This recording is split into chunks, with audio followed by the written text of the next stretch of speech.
laakiin aniga waa qurux badan tahay haddaa idhaan xitaa macno maba iigu fadhisaa ku dhowayaabe ina macno iigu fadhiisma ka horeyso فيتامين وحاجر لدهايو كامدي فيتامين كامدي adaa u baahan walaa serious taa kaala hadlo adaa u baahan كامدي يا جرتو اي احنا ولا شيء نكر ولا خالي في خالي no bro waxayna qaadataa jeceshaha laakiin mida ku sheegaya nin adiga ka qurux badan inta ii fadhiyo asaga waa qurux badanta iyo waa foolxunta asaga ka qaadana nin kale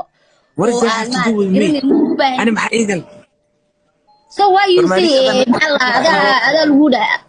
ani thank you why aku dhahaya adiga bubu ku garanayay sabab aku dhaha mishi war kaftan war vitamin kaftan qaado war comedy qaado maxaa ka qaldan